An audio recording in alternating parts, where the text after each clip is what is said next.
Furniture হাউসের আরও একটি নতুন ভিডিওতে আপনাদের সবাইকে স্বাগত। তো আমাদের যে ফার্নিচার হাউস আমি বলছিলাম যে নতুন করে নতুন রূপে সাজাবো। তো আজ আপনাদের দেখাবো যে আমরা কিভাবে আমাদের ফার্নিচার হাউসটা সাজিয়েছি। মানে খাটগুলো একটু দেখাও ভাইয়া। আমাদের যে বোর্ডের খাটগুলো আসছে সরাসরি মালয়েশিয়ান বোর্ডের খাট। পার্টেক্স সাধারণত বৃষ্টিতে ভিজলে নষ্ট হয়ে যায়, কিন্তু এগুলো নষ্ট হবে না, গ্যারান্টি সহকারে বৃষ্টিতে ভিজলে নষ্ট হবে না। ভাই এদিকে দেখাও, এই যে এই পাশে রয়েছে একটা ওয়াল শোকেস। এত সুন্দর ওয়াল শোকেস যে আপনি রুমে যখন রাখবেন রুমটাই সুন্দর হয়ে যাবে। এই দেখেন একটা আলমারি, 2 পাল্লার আলমারি, দেখতেও যেমন আর ভিতরে দেখতে তো পাচ্ছেন, এর ভিতরে আপনি মোটামুটি অনেক জামা কাপড় রাখতে পারবেন, নিচে জুতা রাখতে পারবেন, এই জায়গায় ব্লেজার রাখতে পারবেন, আবার একটা গোপন ড্রয়ার এসে এখানে আপনি টাকা পয়সা বা প্রয়োজনীয় কাগজপাতি রাখতে পারবেন। এই যে এটাও সেম, কালার আলাদা, 3 পাল্লার হবে। যে এই পাশে যেই ওয়াল শোকেসগুলো আছে এগুলো একদম ইউনিক, আপডেট এসেছে, যা ফার্নিচার হাউসে পাবেন, অন্যান্য জায়গায় রিয়ার। ডাইনিং টেবিল তো আপনারা দেখতেই পাচ্ছেন। এই যে এইটা একটু দেখাও, এটা হচ্ছে পড়ার টেবিল, যাদের পড়ার টেবিল প্রয়োজন তারা এসে নিয়ে যাবেন। ডাইনিং টেবিল সর্বোচ্চ মানের একটা ডাইনিং টেবিল, বর্তমান সব থেকে চাহিদা সম্পন্ন একটা ডাইনিং টেবিল এইটা। একটা রুমের ডাইনিংয়ে যখন রাখা হবে 100% গ্যারান্টি সহকারে আমি বলতে পারি যে এটা রুমটাই সুন্দর করে ফেলাবে, পুরো ডাইনিং রুমটাই সুন্দর হয়ে যাবে। এই যে আরেকটা আছে কালার সেন্স, এই পাশে সব ইউনিক। এই যে এই একটা আছে, এইটা আপনার আছে একদম নতুন আসছে, একটা ওয়াল শোকেস। এই যে এটা একটা আরএফএলের ওয়ার্ড্রপ, এটা একটা ওয়াল শোকেস, এইটা দেখতে পারেন। আর সবচেয়ে যে কালেকশন আছে এই দেখেন, আমি আপনাদের দেখাই, এটা কিন্তু একটা গর্জিয়াস কালেকশন বলা যায়।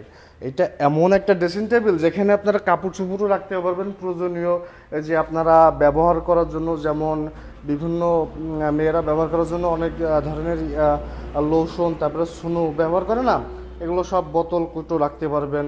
আবার নিচে জামা কাপড় জুতো রাখতে পারবেন, ডয়ার আছে রাখতে পারবেন। এদিকে আসো ভাইয়া দেখাও, এই পাশে কাঠের খাট রয়েছে আমাদের কাছে, টি টেবিল আছে, এই পাশে খাট রয়েছে। আপনাদের আমি একটা আলমারি দেখাই, বর্তমান সব থেকে ইউনিক টাইপের যে আলমারি আছে, আমি মনে করি এরপর আবার ইউনিক টাইপের কোনো আলমারি আপনি পাবেন না। এই পাশে দেখাও ভাইয়া, প্লাস্টিকের যে ডাইনিং টেবিলগুলো আছে আমাদের কাছে অ্যাভেলেবল আছে, বেশ কয়েকটা আছে, আর ওই পাশে রয়েছে, গোডাউনে রয়েছে। ভাইয়া এবার আমাদের এই যে ওয়ার্ড্রপগুলো একটু দেখাও, ওয়ার্ড্রপের কালেকশনটা দেখেন, এত সুন্দর গর্জিয়াস কালেকশন, আমি কি বলবো আপনারা। এই যে আমি যদি একটু খুলে দেখাই, এটা খোলা যাচ্ছে না, মোটামুটি লক করা রয়েছে। এই যে এটা একটু খুলে দেখাই, এই দেখেন এর ভিতরে।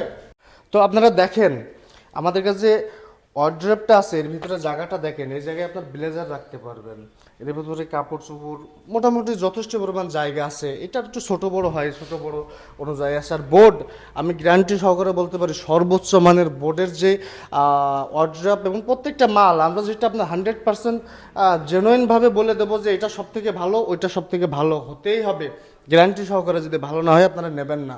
আর দামে অবশ্যই, যদি দামে কম না হয় আপনারা কেন নেবেন। হ্যাঁ, এই যে বাচ্চাদের খেলনা গাড়ি আছে, যাদের এই বাচ্চাদের খেলনা গাড়িগুলো প্রয়োজন আপনারা এসে নিয়ে যান। এমনকি ছোট ছোট যে ডাইনিংগুলো আছে 2-3 জনের খাবার খাওয়ার জন্য, সেগুলোও আছে। আর সবচেয়ে এই যে ভাইয়া গর্জিয়াস জিনিস, ড্রেসিং টেবিল, মানে এত সুন্দর ড্রেসিং টেবিলগুলো দেখলেই কিন্তু মনে করেন যে সে কি বলবো, ভালো লাগছে। ড্রেসিং টেবিল একটা রুমের সৌন্দর্য, জানো। এই আমি মনে করি এই ড্রেসিং টেবিলগুলো যখন একটা মানুষ তার রুমে রাখবে 100% তার রুমটা সুন্দর লাগবে, এতটুকু গ্যারান্টি সহকারে বলতে পারি। আর এই যে এই পাশে একটু ইউনিক টাইপের ড্রেসিং টেবিল রয়েছে। তো আপনারা তো দেখলেনই আমাদের কালেকশন, যথেষ্ট পরিমাণ কালেকশন আমরা আপনাদের জন্য করেছি। তো আপনারা আসেন, দেখেন, 100% এতটুকু বিশ্বাস রাখেন যে আমরা সর্বোচ্চ কম ধরবো এবং ভালো পণ্য আপনাদের হাতে তুলে দেব। তো সবাইকে ধন্যবাদ। লাইক, কমেন্ট, ফলো, শেয়ার দিয়ে আমাদের পাশে থাকুন। অবশ্যই শেয়ার দিয়েন, কারণ একটা সময় তো আপনার একটা মাল প্রয়োজন হতেই পারে। দেখা যাচ্ছে আমি একটা ভিডিও বানালাম, আপনার ওই মালটা প্রয়োজন, তখন কিন্তু এটা কাজে লাগবে। তো ধন্যবাদ, সবাই ভালো থাকুন, সুস্থ থাকুন, আল্লাহ হাফেজ।